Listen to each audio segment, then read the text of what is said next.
Welcome to our channel. Today we how to invest with Intel, beginner guide step by step clearly. Begin by researching Intel as a company to understand its position in the market. Explore Intel's recent news and financial performance to grasp its growth potential. Identify the investment strategy that aligns with your financial goals, whether long-term or short-term. Open a brokerage account if you haven't done so already, selecting one that provides access to Intel stocks. Fund your brokerage account with the amount you wish to invest. Search for Intel stock ticker symbol, which is Intel, within your brokerage platform. Analyze Intel's stock price trends using charting tools to evaluate its performance over time.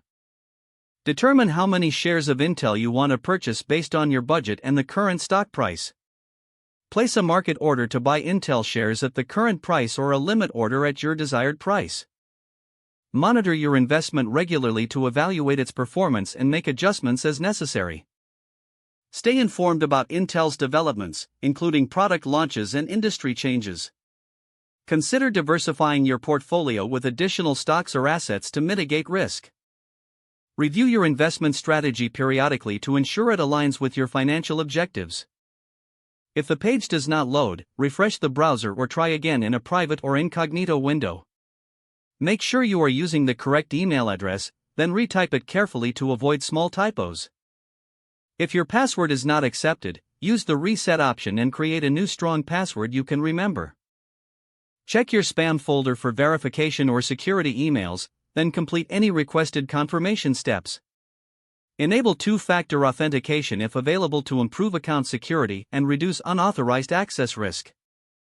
After signing in, review your profile details so your contact information and settings are accurate and current. If you see an error message, note it down and try again after restarting your device and internet connection. Log out when you finish, especially on shared devices, to keep your account and payment information secure. If the page does not load, refresh the browser or try again in a private or incognito window. Make sure you are using the correct email address, then retype it carefully to avoid small typos. If your password is not accepted, use the reset option and create a new strong password you can remember. Check your spam folder for verification or security emails, then complete any requested confirmation. Enable two-factor authentication if available to improve account security and reduce unauthorized access risk. After signing in, review your profile details so your contact information and settings are accurate and current. If you see an error message, note it down and try again after restarting your device and internet connection. Don't forget to like this video and subscribe to our channel for more step-by-step tech guides.